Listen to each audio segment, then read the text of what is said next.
Hi everyone and welcome back to DCM, Doritos, Connections, and Mountain Dew, your favorite local video game talk show. I am your host, Howard Miller. And I'm your co-host, David Scrivani. And let's start off with the news.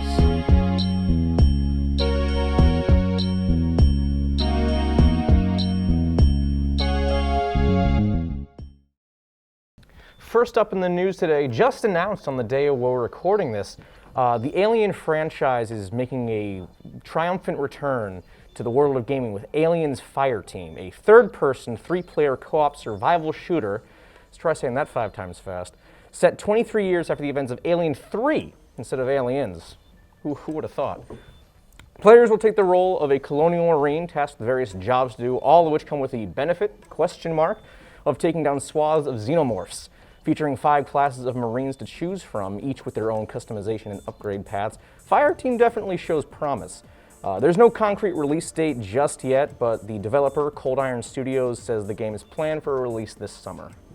Everyone loves Aliens 3. I know, right? Because when I think of the Alien franchise, the first thing I think of is Alien 3. I love it. I've actually been meaning to rewatch it, because the director's cut is supposed to be really good, but I've never actually seen it. There was a director's cut? Well, it's not a director's cut because I think David Fincher has distanced himself from that movie, but it's the assembly cut. The editors got together and made it better. Apparently, it's really good. I've never seen it though. For our next story, we're going to take a little quick roundup of what's been going on this year so far with one of the biggest video game companies in the world, Blizzard.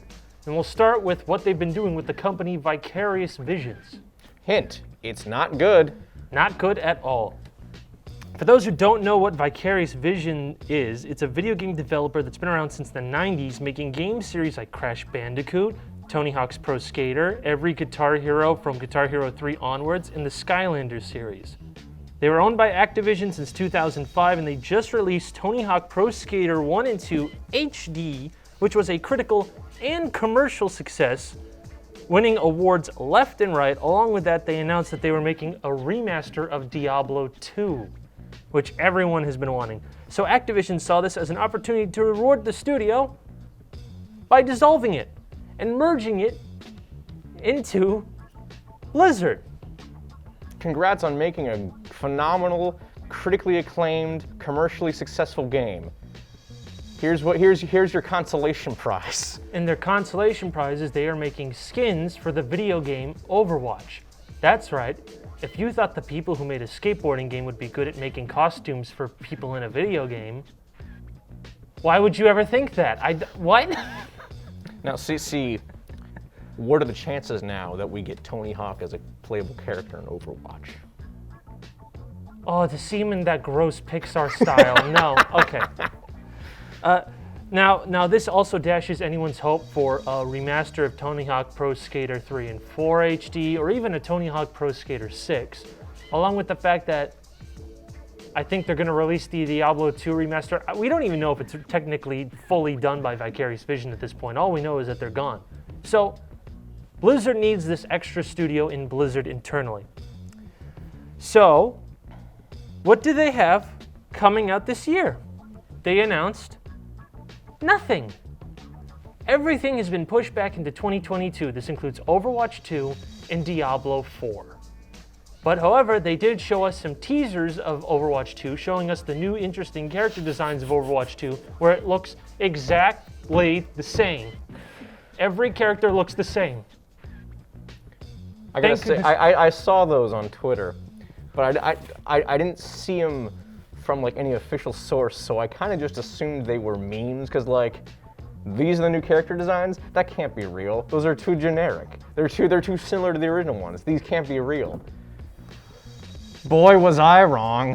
Now, and the worst part is that now they're gonna have Vicarious Visions make the same costume for the character. You got rid of one of your highest selling games to make costumes. I don't understand. That's the price of success, I guess, in the video game industry. Awful. Also in the news, apparently it's 1999 again because an Illinois state representative by the name of Marcus C. Evans Jr. is attempting once again to ban the sale of violent video games to children underage with a penalty of up to $1,000. The proposed law would also change the definition of what a violent video game is to being any game that allows a user or player to control a character within a video game that is encouraged to perpetuate human-on-human violence in which the player kills or otherwise causes serious physical or psychological harm to another human or animal. Regardless of the fact that this basically covers literally all video games in existence, Super Mario Bros. Included, what underage kid do you know, Howard, has the income to be able to pay a $1,000 fine? You know, for playing a video game. All those kids with their lemonade stands nowadays, it's just a racketeering scam. I guess so. I mean, you know me, we're good friends, we're blood brothers. Unfortunately, yes. The original Doom, which was one of the games that back in the 90s was a big perpetuation of the whole violent video games thing. It was one of the first games I ever played, to the point where I don't even remember playing it all the way back then. I have to go on my dad's word because he said, oh yeah, I fired up and I'd put you on my lap and we played Doom. I'm like, I have no memory of this. I have no memory of this at all. I turned out okay. I'm not a violent murderer, as far as I know. But in all seriousness, there's no link. There's no link between playing violent video games and committing actual violent acts. I mean, the popularity of Call of Duty, of Fortnite, and God knows how many others, that just proves it, you know? Yeah, it's not scientific. I don't have any PhDs or anything. I don't officially know what I'm talking about. However, people with PhDs have done multiple case studies also agreeing with us idiots. Exactly. So we have a leg up on this. So technically we do know what we're talking. We just don't have the credentials. The credentials. Thank you. That was the word I was looking for. Ba-bam.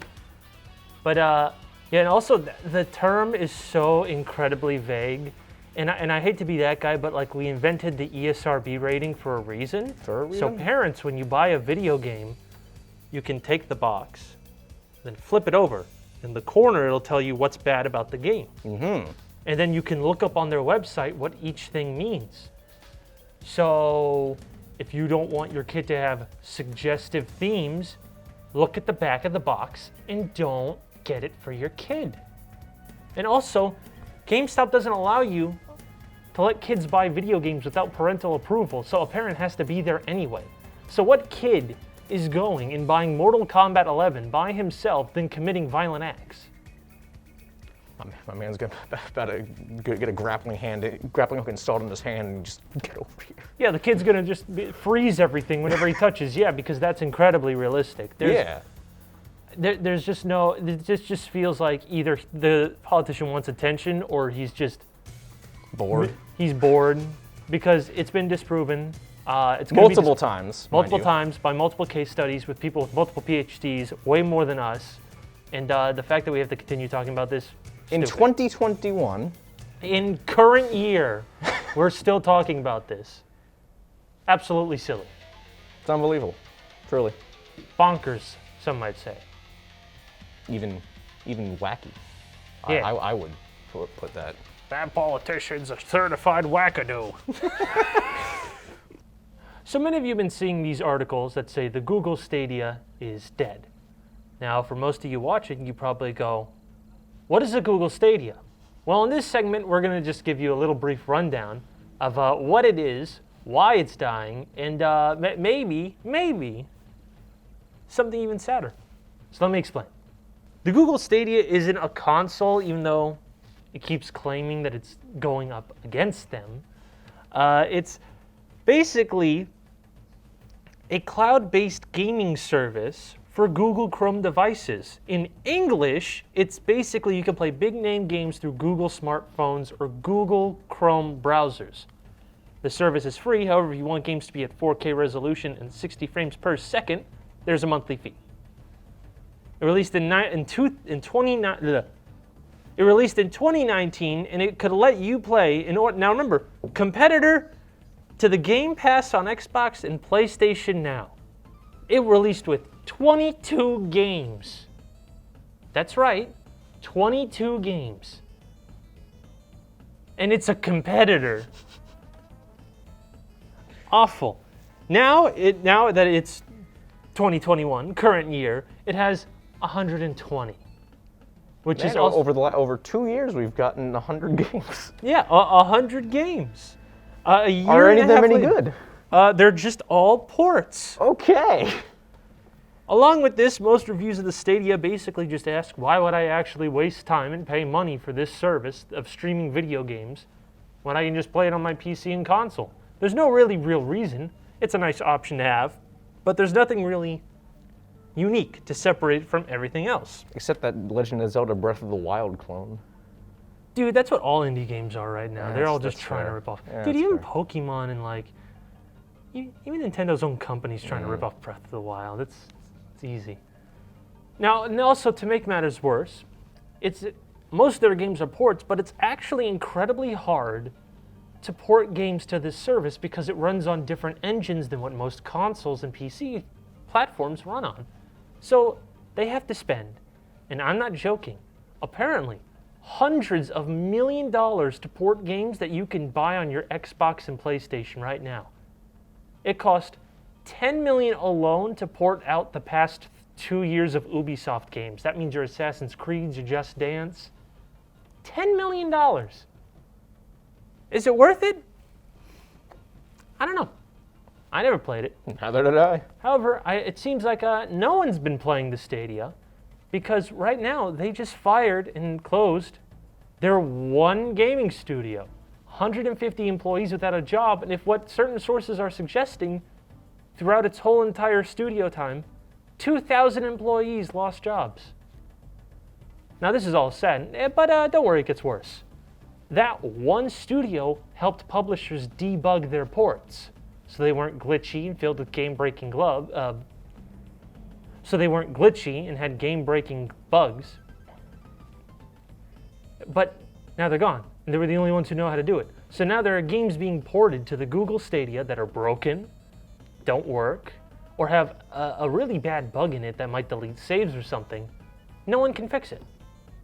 So might I ask, the overall question, is the Google Stadia dead? And for a product that compared itself to the Ouya and the Virtual Boy, both of which are failures. What are you talking about, Howard? Those are immense successes. Because you all remember the Ouya. No? Well, then you're not going to remember the Google Stadia after this point. I remember the Ouya. Remember the Ouya? Yeah, I do. It just kind of came and went, I feel. My favorite news article was, dude, they ported the first 3 Sonic games to the Ouya. And I'm like, oh. You mean the games I can get literally on my phone? Yes. But yeah, so I guess the main goal is Google Stadia is kind of a failure with every news article that's been out this year. Now, you might be at home watching this thinking, David, Howard, what are your thoughts on the GameStop stock situation? You know, everyone's talking about it. It's all the rage. Well, we're here to put your fears to rest. Here's our real thoughts on the situation.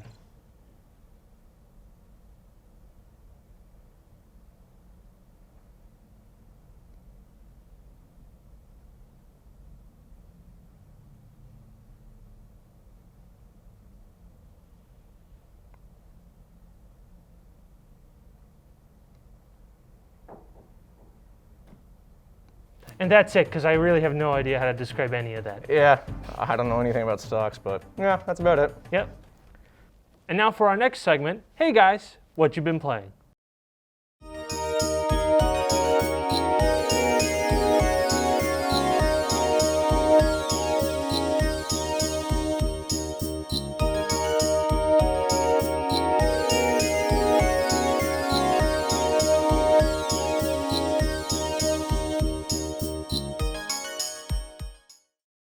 So what have I been playing? Well, I've been playing the re-release of Scott Pilgrim vs. the World, the movie, the game. Complicated title, but I swear, stay with me, it's good.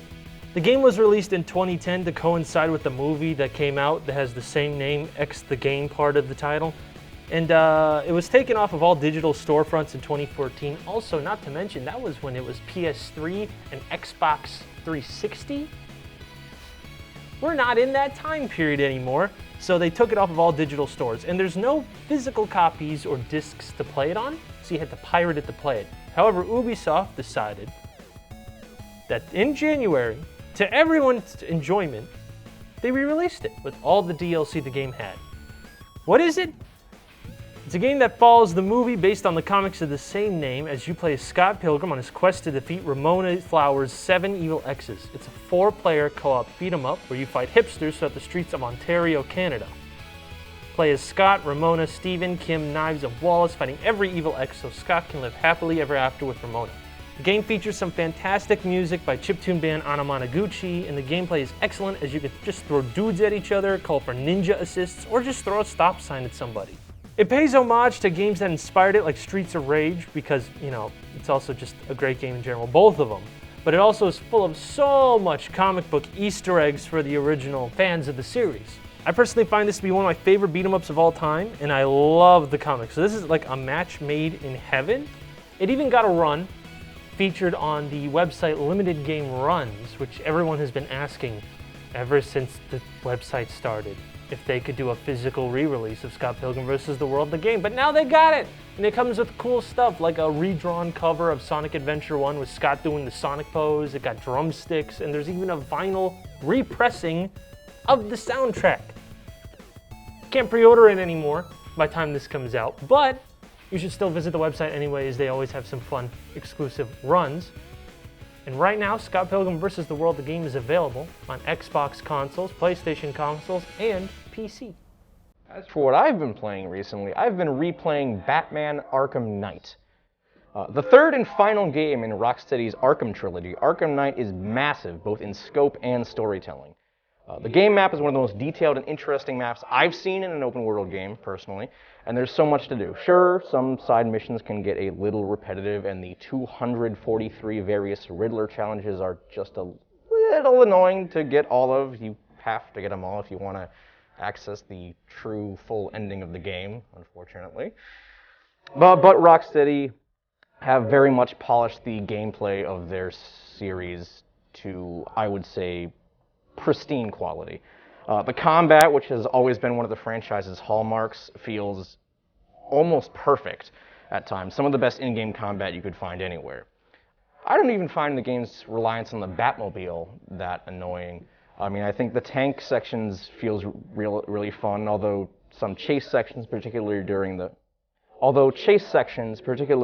the Firefly side mission, can quickly end very poorly if the car gets caught on a piece of the world's geometry and you have to spend a full 10 seconds trying to get the car back into place to continue driving. And by the time you actually get back into place, they've gotten away and you gotta wait for the spawn point to come back into the world. It's not fun.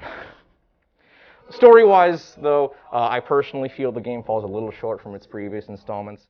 A lot of the things work, but one thing, really the main conflict, the titular conflict, is almost an eye-rollingly lazy choice, but I've softened a bit on that particular plot point in the last 6 years since the game's launch. It's certainly one of the best comic book video games out there. Batman Arkham Knight is now available on PlayStation 4, Xbox One, and PC. And now, it's time for our discussion segment. Or as we like to call it, the bullying segment. That's a good point. Ready, Javelin 1? Let's go! You are freelancers.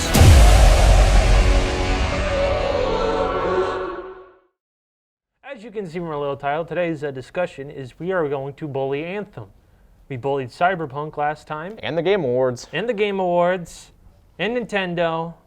And we bullied a lot of... We're mean. We were really mean last time. We were angry. I have no problems with that. Yeah, let's go. So Anthem is this game created by BioWare, and I think it released in 2019 at this point? It would have been either 2018 or 2019. 2018, 2019. The game came out, and it was one of EA's game service games, where they believe that single-player games do not hold people's attentions enough, so they have to put in multiplayer elements in order to keep people focused. And that they did that for Mass Effect Andromeda. Game flopped, so they thought, let's do it for Anthem. And guess what? The game was not only a critical failure, it was a commercial failure, as literally 6 months after the game came out, you can find it for like $5 at like Walmart's, and they're like, please just take this game. Employees tell people to not buy Anthem. No one liked Anthem. Everyone hated it. You can probably find someone willing to pay you to take the game. Yeah, I know. And listen, you can like whatever game you like. That's totally fine. But if you're one of the 5 people who liked Anthem, I'm so sorry. So sorry. Because they decided they're going to pull what Final Fantasy XIV did. Release a not good game, and then in 1 year they're going to completely redo the whole game via one expansion that will completely change how the game works, functions, plays, and generally might even change the story. So they announced they were going to do that with Anthem. And after about a while of nothing, then more nothing, it just so happens that they're canceling it now.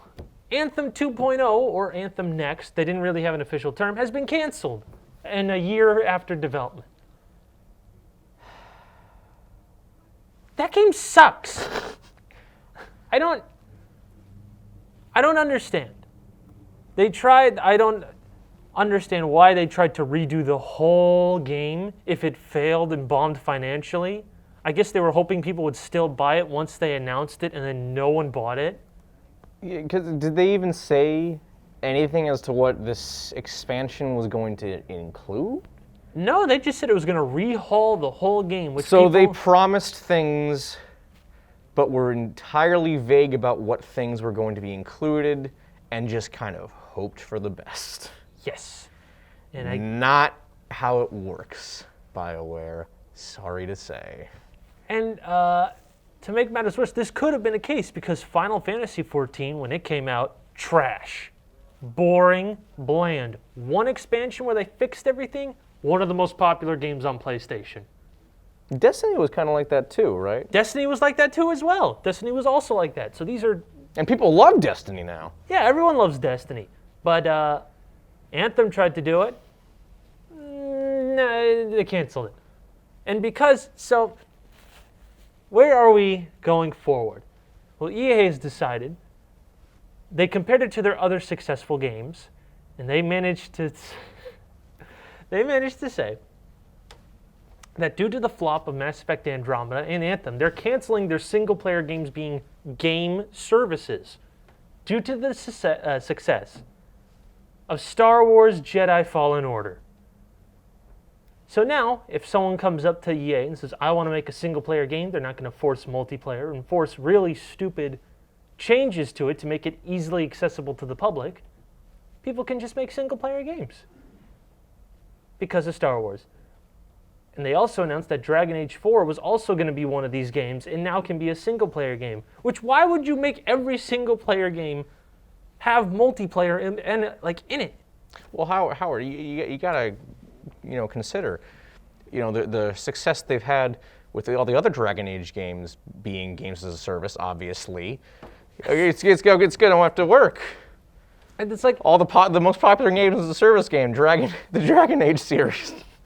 It's like this that was like, sarcasm. If you guys weren't aware, the Dragon Age series is not games as a service. Yeah, it's a strat. It's like, I don't know, like an RPG. Why would it be multiplayer? What would you have as multiplayer? The multiplayer isn't even like a separate multiplayer mode. They force online interactions into your game when you're playing by yourself.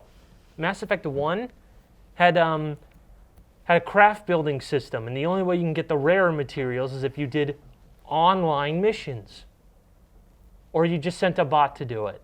It's stupid. Anthem, it was a giant open world in which everyone can just roam around, but it wasn't really an open world. It was kind of just like a giant circle with caves in it.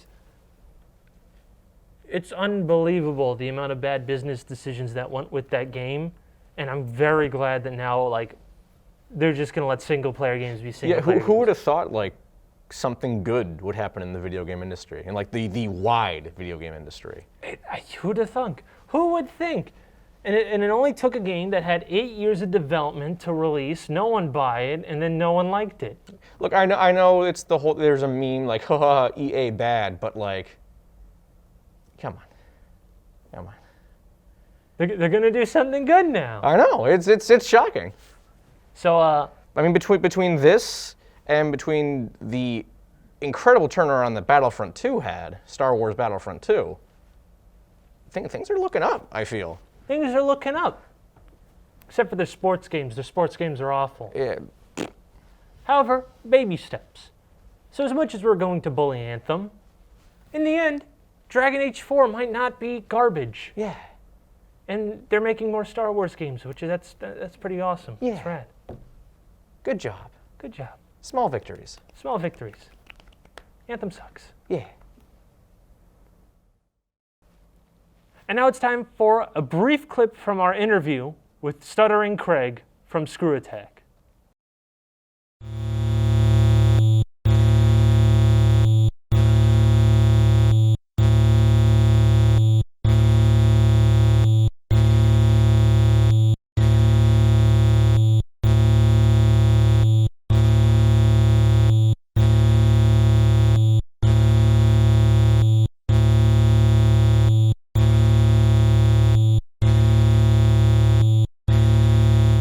Hello, everyone, and welcome back to DCM, your favorite local video game show. I'm, of course, your host, Howard, and today I have a living legend in the video game community. You know it. We have owner and co-founder of Screwattack, co-founder of Gameattack, and now his own gaming podcast. Welcome to Craig Skitz. Oh my goodness, I messed up on your name so bad. You nailed it. Oh, I did? I did. No, not at all. No, close. It's close. Skistimus is good. Yeah, for sure. Skistimus, okay. Yeah. How are you doing tonight? Doing great, buddy. Doing great, man. Thank you for having me. Thank you. Thank you for being here, of course. So first, I just want to mention what was Screwattack, because that's what I mainly want to talk about. What was Screwattack for our audience at home? So Screwattack, like everyone thinks about YouTube right now as like the place to go to watch stuff. Like it's this place for everything. But Screwattack was kind of YouTube before YouTube. It was this place where you found all your gaming content. If you were into video games at the time, it was like this centralized hub where you found not just gaming content, but like an amazing community. And it was way ahead of its time. I'd say it was perfect for its time. How's that? It went from 2006 to about technically 2017, but really it ended around 2014. So it was a really good run, a great place, and we were known for making original content every day, which at the time was not a thing. People didn't do that, so it was a great time. Because I remember at the time, YouTube did not like video game footage, so like there was all these sites and TV channels like G4 were. That would be like the centralized, hub in a little subculture of the gaming community online. So do you think that like with Screwattack and all those websites, it paved like a cultural acceptance on YouTube and among other places to actively show video game content? That's an awesome question. I do think that, there was a full group of websites that really embraced gaming culture. And I think that's one thing that Screwattack really did well. Screwattack was, really embraced just the fun aspect of being a gamer, something that wasn't necessarily embraced by everybody. But now being a gamer is just something everybody does. I mean, literally everybody has an iPhone. Everybody's playing video games, whether you like it or not. You're playing games in some way, shape, or form. And Screwattack just kind of made it okay to be a gamer. I wouldn't even say we made it cool. It was just okay to be a gamer. And I think a lot of people found acceptance in that. And then from people going onto Screwattack and watching those videos, I think YouTube may have seen it and been like, well, maybe there is something here. And now YouTube is the #1 place to find gaming videos anywhere in the world. Of course. So what kind of videos did you host and produce via Screwattack? Yeah, so we mentioned, we produced a lot of original content ourselves. A lot of the stuff we produced internally, we did a lot of, we did top tens, and we had a series called the Video Game Vault. We did a lot of skits, around gaming and stuff. But we also hosted a lot of content creators that a lot of people may be familiar with if you watch YouTube videos. People like the Angry Video Game Nerd and Game Theory, a couple really giant channels that got their start on Screwattack. So not only did we make content, but we also worked with people to showcase their content as well. Of course. So do you think, I guess overall, like, did like Screwattack leave a lasting impression on the game community as opposed to other sites? Yeah, I hope so. I hope it did. People today still talk about Screwattack and the various things that we did, whether it was the website or the community or the live events we did called SGC, Screwattack Gaming Convention, or producing games, or just, people talk about how Screwattack was their childhood. And when they were teenagers, that's how they spent their day. Their days watching content. They wouldn't go home and watch Toonami or whatever, or Wheel of Fortune. They'd go home and they'd watch Screwattack, and they'd go to GameTrailers.com and they'd check out what the latest episode of latest Top 10 was, or the latest Angry Video Game Nerd, or whatever it may be. And that's pretty cool. I hope we made a lasting imprint. I think if you were to play the Kevin Bacon game and look at the top creators in the video game space right now, Screwattack is really just 1 or 2 degrees away from pretty much everybody. Either they started on Screwattack or they worked with somebody who got their start on Screwattack. Of course. And I honestly think Screwattack was pretty, I would say, educational for someone who didn't know much about games, because that's the main reason I went on, is because I found out about, I think it was like, I only had like a PlayStation 1, 2, and like a Wii. So I look and I see like this new Bathman game, and I'm like, whoa, what is this? And then I go on Screwattack and I just learned all about these consoles and games and fun facts. Could you see an argument that it was educational and helped people find interests they like? Oh, sure. Yeah. I spoke at the Video Game Vault series, and that entire series was built around taking a look at classic retro games. And I don't even know, countless number of people say, I heard you talk about this one game when you did a vault on it, and I went out and checked it out. Now it's my favorite game.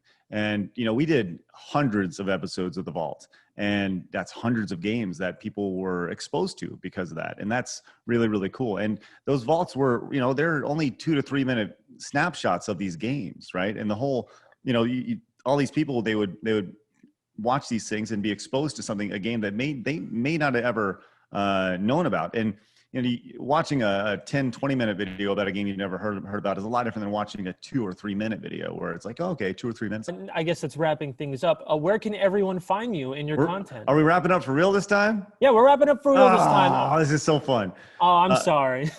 Yeah, you can find me on YouTube, youtube.com/Craig Skitz, or twitch.tv/Craig Skitz. That's SKITZ, as you can see back there on the screens and stuff. So hopefully you can find me there. If you do, tell me you found me from this show, and I would love to say what's up.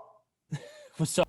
And that was our show. Of course, you can always like, comment, or subscribe. Tell us your thoughts, or even just add us at Twitter. I promise I'll be more active. I'm not doing good on that front, like literally at all. But anyway, we're signing off. I'm Howard. And I'm David. You have a good night, everyone.